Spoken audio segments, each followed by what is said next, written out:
There were over 200 candidates, and I am down to the final three. I told some friends, if I don't get it, come find me in the ditch for about a week and bring the bourbon, And if Seriously. I do, bring the bourbon. Yep. Either way, That's there's great. bourbon involved. That's a Tennessee talk Exactly, that I like. exactly.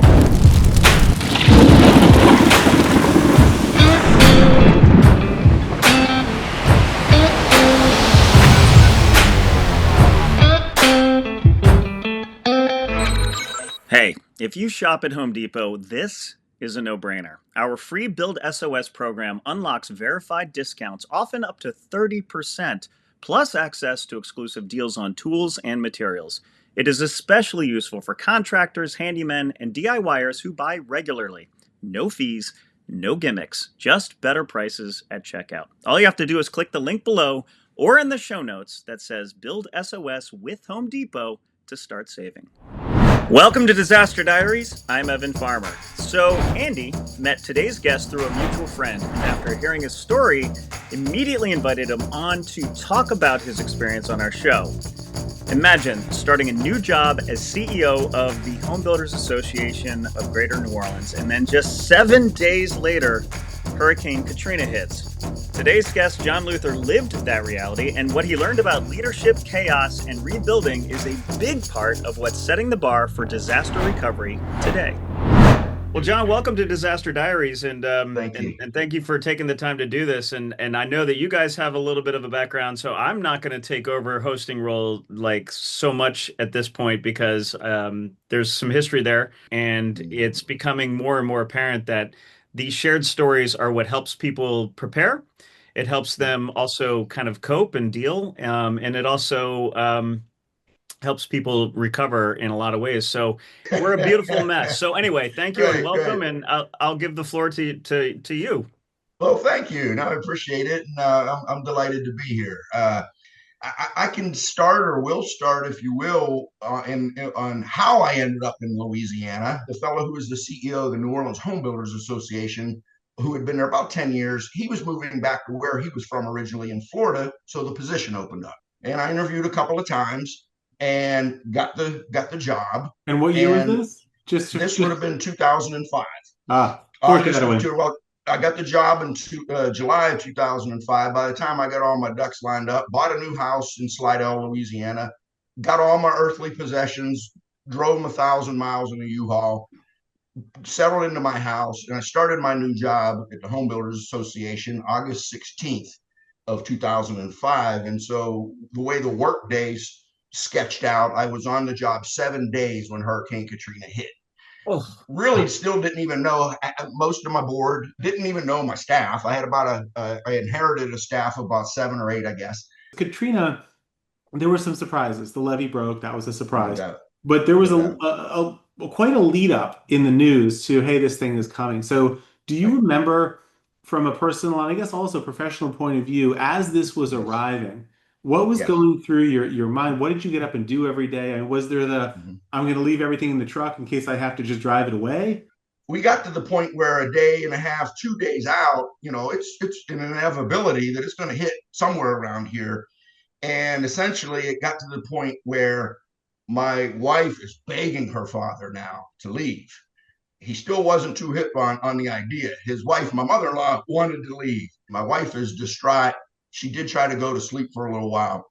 And I was watching this feature on the news, live news, and one of the reporters was out meeting with this fella way out in St. Bernard Parish, area called Shell Beach, and his name was Blackie Campo. And Blackie Campo was legendary out there in the fishing community. He was probably 90 at that time, and the reporter asked him, Blackie, what are you going to do? Now, this is me watching this probably like live at 2 o'clock in the morning. And Blackie, he had this old crooked finger and he looked at the guy and he said, Sonny, he said, I stayed 4, and he probably rattled off 10 different storms in 40 years that he never evacuated for. But he said to the reporter, he said, I'm getting out of here for this one. Well, I ran into my wife. I woke her up. I said, call your dad. Blackie Campo's leaving. And so I knew that might resonate with me, and it did. And it did. You've gone through the personal piece and Mhm. so there's a moment where you're shifting to all right, I'm in this new role. Yeah, And you didn't just take over a cupcake shop down the street type of thing. You right. are absolutely central. You are Yeah, over the Home Builders Association of the area that just got wiped out correct, historically. correct. Right? Yes, So sir. what goes through your head with being fresh in that role? What am I supposed to do? I'm so fascinated. What Yeah. wake up in the morning and say, okay, here's Well, what we got to it go do. was wild, Andy. Is I was overwhelmed then, and I almost feel overwhelmed now because we could go on for days with this, and I'm just trying to think how to put it together and frame it as succinctly as I possibly can. We had almost, I think, 900 member firms that I was responsible for, developers and builders, and then anybody conceivably supporting the trades from flooring to insulation to mortgage bankers. I mean, you name it. And they were complete. I mean, the lines of communication were completely disrupted. We then learned that our building got hit pretty badly. My own personal office, I think, had 2 or 3 feet of water. The rest of the building got beat up pretty badly. It was still standing and it was somewhat habitable. While all of this is going on, my wife and I were pregnant with our first child. And you might imagine we were really afraid because the stress of this, and she was 8+ months pregnant at the time, the stress of all of this, we Yeah. were terrified that, maybe something had happened. So again, I could go back and forth and I don't mean to jump around so much, but Please. so we go finally to get her an exam, and everybody that the place, it was really nice. It was in Kingwood, Texas, just a little north of where we were staying. Everybody, was very, very humble and polite and kind and generous to us. She had her exam, everything was fine. We're exiting the building and we didn't go out the way we'd come in. They took us somewhere else. They take us into this cafeteria. It was dark. We get halfway in there, they turn the lights on. They had an impromptu baby shower for us. Ah, And we were blown away. We were blown away. We both started crying. Oh. Those people in that short amount of time knew what we were up against. And while we were meeting with the doctor, they literally got together and put a little baby shower together for us. So at any rate, getting back, so it was a back and forth kind of transit, and got to the point that, we're starting to see a little bit of activity. Well, I finally get the chance to go see my home. That was the first in several weeks that I was able to get to see my home. We had to go through 2 National Guard checkpoints, and I was okay with that. I mean, because I figured they're protecting my property. But right. these guys, you might imagine, they were all camoed out and they had their M16s and whatever else they were carrying. So it was pretty intimidating. But I didn't feel that way. I felt comfortable because I thought, okay, well, they're taking care of me. So we finally get to my property. My guy Randy, who's a developer and a builder, knows the inside of a house like probably like nobody else I've ever met. He was literally up in my rafters in the attic, and it's we have no electricity. It's 97, 98 degrees. The guy's soaked and whatever, and he said your house did just fine. So that was nice. We had some holes in the roof, some water came in, and wall repair and what have you, but no flooding. So during that time, we're trying to reach out to members, and we finally kind of after X amount of weeks or what have you, thought and realized we probably had lost at least 200 or so member firms. When you say I'm lost sorry. them, what do you mean by lost? Like you couldn't locate them or communicate with them, or they reported back and said business is gone. Like I lost everything. Yes, yes. Oh we my couldn't, God. we couldn't, we couldn't Both. make communication with them. They maybe lost their own home, maybe they lost their business, or maybe they didn't lose anything, but they were no kind of place to even try to run a business. Maybe their employees were in Texas and in Alabama and Florida, and it was just a complete dispersal of people and resources. And so they may or may not have come back. And so we work very closely with our national association where I used to work in BC, which I was very fortunate and blessed to have those relationships from the CEO on down. And they, of course, started to provide every resource they could for us. At a minimum, they allowed us to because the way we're set up, we would report dues. Local associations report dues to the national, and so they immediately suspended that until a future time. They yes sir. So I just have a question. So the HBA, so not everybody listening might know what an HBA is, but if I'm curious if you can tell us what an HBA does for its members, and then I'm really curious whether in this moment when you're talking with National, Was there a conversation around, I know we usually do X, Y, and Z, but we really have to do more for our people? I mean, did you expand the role? So yes to all of that. What is the And NAHB, just so everybody knows exactly what sure, they do first? it's the National Association of Home Builders, and it's the preeminent professional home building trade association in the country. They flew me to Jackson, Mississippi for a big emergency meeting to try to help me back on the ground with resources, with technical knowledge, with the works. You might imagine, just not only was I overwhelmed for various reasons, everybody around me was. Well, that was a pivotal moment for me and a pivotal meeting. And in fact, I think it changed the dynamic for me. And I didn't even realize it then.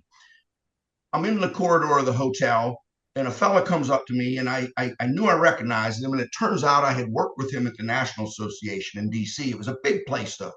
And so I would see him in the hallways. At that time, there's probably 250 employees. And I'd say hello to him, whatever, but we really didn't know each other very well. Well, I see him, and he comes up to me, and he knew me clearly, and he kind of comes up into my face, and he said, "Are you okay?" I said, I think so. Yeah. Why? He says, "Your family okay?" I said, "Yeah, I think so." I said, we're just kind of just trying to sift through everything. And that was it. That was the rest of the small talk was over. He kind of got up even closer to me. And believe it or not, however it happened, I was in a suit and tie that day. He grabbed my lapels of my suit. And he said, "Well, do me a favor." And I said, "Okay." And he said, and he kind of did one of these, pointed on he said, "Make some damn decisions." And I looked at him. I said, "Okay." He said, "Because everybody around you," he said, "probably your governor, your mayor, maybe your members, maybe the media, maybe policy." He says, "They're all going to be paralyzed by indecision." He said, "Make some damn decisions." He said, "Guess what? A lot of those decisions might be wrong, but make them." He said, "Because the decisions that you have to make, if you don't, they are going to compound on you and spiral and snowball. And then when you still have to go make it, it'll be too big for you." Well, this guy turns out to be a guy named Ken Ford. And at that time, Ken had been with the National Association about 25 years. And again, shame on me for not knowing him better when I worked with him, but they called him the master of disaster. Ken Ford's job, he was a codes expert. He helped me then expand the offerings that I had as we started kind of continuing to make contact with all of our members, because they all had these needs. What did you find in yourself that you didn't know was there? I was a leader, but a quiet leader. I was a point guard in basketball. I was a quarterback playing football, but I was a relatively quiet guy.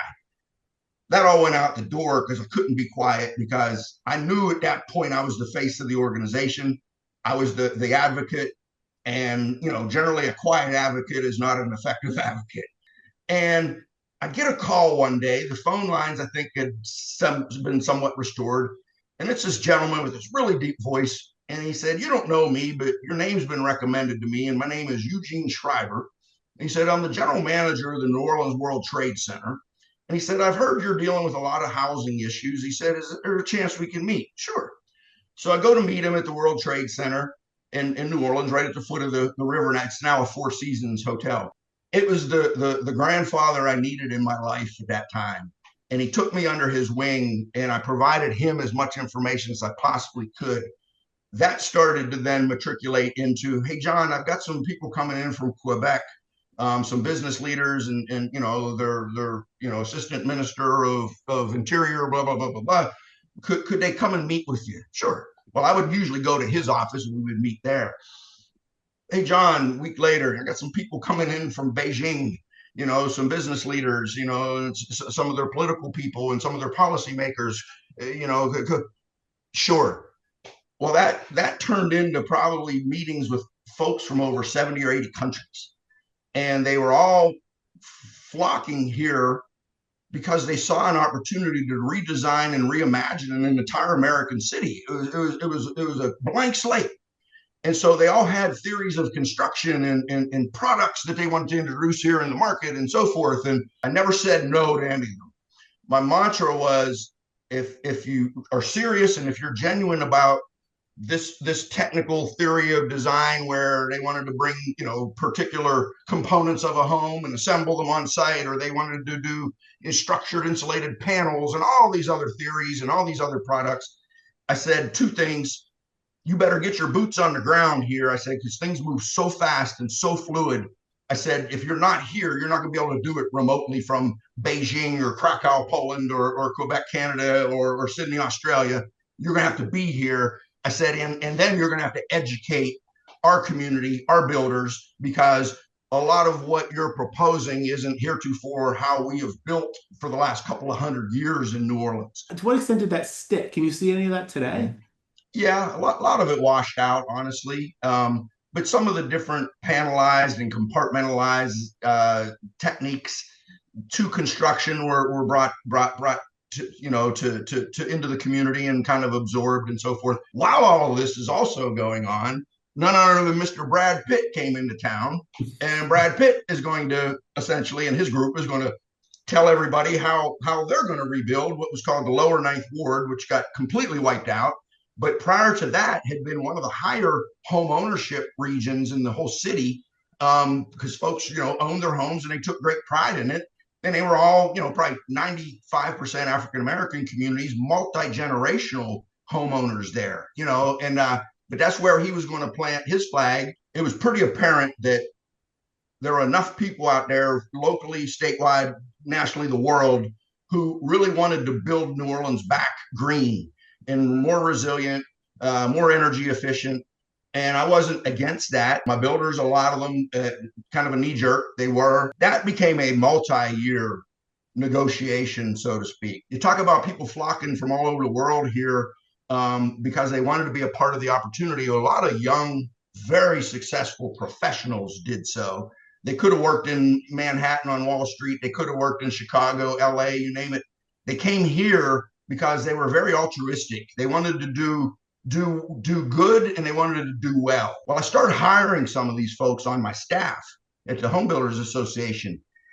And as much as they likely learned from me, I learned from them, because they were showing me that you can make productive increments of change, so to speak, that are productive, and yet still do it affordably, still do it so the mass consumer, all the consumers, can still participate in it.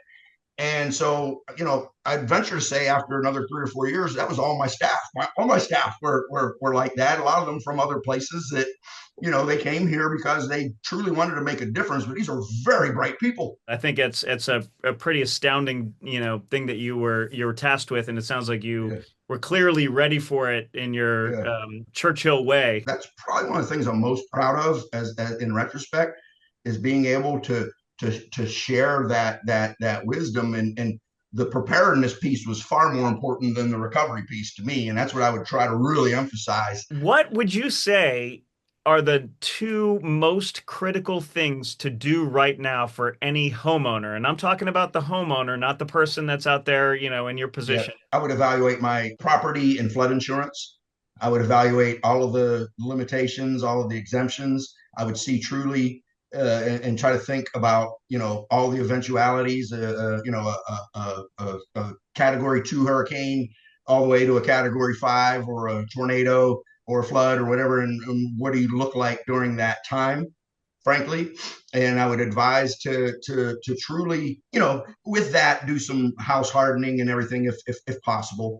But then I would also really look at, what are your reserves look like that? What do your family reserves look like? And most of us, a lot of people, don't live with a whole lot of financial reserve that could get them through 2 or 3 or 4 months. And to me, those are, at the end of the day, if you don't have good insurance and you don't have money, you're in trouble. You're gonna have a hard time rebuilding, if you get hit. And those are the two things that just come out immediately to mind, at least. We covered the preparedness, and now for the final question. So, and this is interesting because of somebody with your breadth of knowledge and experience, from the 30,000-foot perspective. But what would you tell somebody that calls you up and says, Jon, I just lost my house 5 minutes ago. What should I do? Call BuildSOS, right? There you go. Seriously, in all seriousness, I would immediately put them in touch with my people, so to speak. If it's somebody I really know well, I would immediately have them in touch with anybody in the trades that would be able to, impact, the tragedy that just befell them. Again, whether it might be a banker that I know that they really need to look at financing, or a builder or a craftsman or a tradesman or whatever the case may be. A group, obviously, like Build SOS, when somebody who has experience with these things that are doing these, daily, frankly. Man of action, always to the very end. I love that. And you know what? You're talking about that social capital, but it's also, intellectual capital. It's why we're doing this podcast, so people know where to go, what to do. Thank you so much for taking the time, man. I really thank you. appreciate it. I enjoyed it. I hope we can stay in touch regardless. Yeah. Thanks, John. All right. Thank you, guys. Thanks so much. Okay. If you want the full uncut conversation with today's guest, including a lot more insights, you can find it on the Disaster Diaries podcast on Apple Podcasts, Spotify, and wherever you listen to podcasts. Hey there. Just a reminder that this podcast is for educational and entertainment purposes only. It is not legal, financial, or insurance advice. Disaster Diaries and BuildSOS do not endorse any specific products, services, methods, or guest viewpoints discussed here. So, please always consult qualified professionals for decisions related to disaster preparedness, construction, or insurance.